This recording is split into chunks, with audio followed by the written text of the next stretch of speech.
Welcome to the third and final part of the language effects. I am Lungelwa Phakathi, one of your English studies lecturers. Our next effect is reiteration.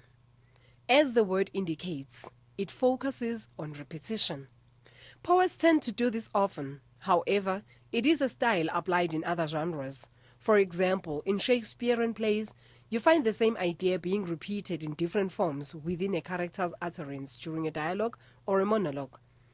This example shows how a combination of diction through the word calm and poetic device in the simile is used to repeat a certain concept. In this case, it repeats the concept of tranquility. As mentioned here, reiteration leads to emphasis.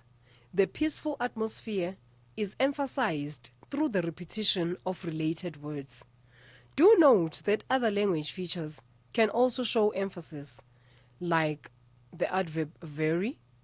He is very charming. You should be on the lookout for diction or poetic devices that are used throughout a source that carry the thread of a certain concept. In the first example, it is tranquility. In the second example, it is unattractiveness. When discussing these two effects, together or separately, you should quote the words or device that you are discussing. If it is a device, you need to label it. Is it a simile or irony? Then you must expand on what the connection between these words or devices is. The common thread, as we said, as you discuss their effects. Simply saying personification reiterates or emphasizes will not get you marks. Diction is usually used to create a certain atmosphere or mood. However, other devices can also be used to enhance the created atmosphere. In this example, the connection between the quoted words or phrases creates a sense of loss, which depresses and eventually leads to a melancholic atmosphere.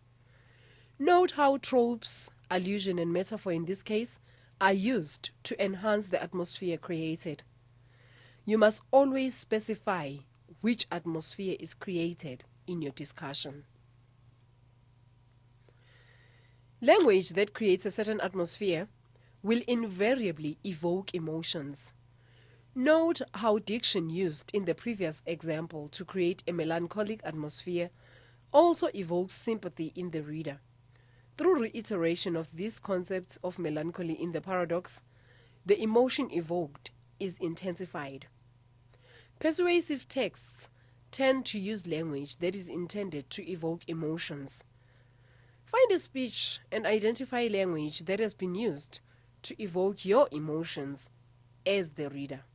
This can be a game like in the previous slides, meaning that you will have to state clearly what emotion is evoked by which words or literary devices and explain what it is in those words or devices leads to that emotion.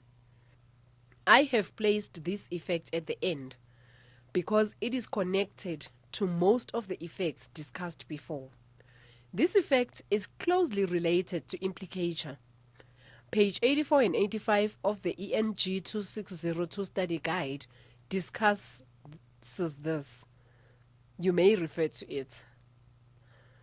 You need to specify what idea you get from the text, as in the discussion of the given example. Note how the pronouns used give an idea that is linked to the patriarchal setting of the poem. Any text you analyze will have many ideas that will crop up. It is up to you to make the necessary connections and draw conclusions that you can justify in your discussion. This completes the entire presentation. I hope by the time you get to this part, you will have had loads of fun with your families while gaining relevant analytical skills. Good luck with your studies. Thank you.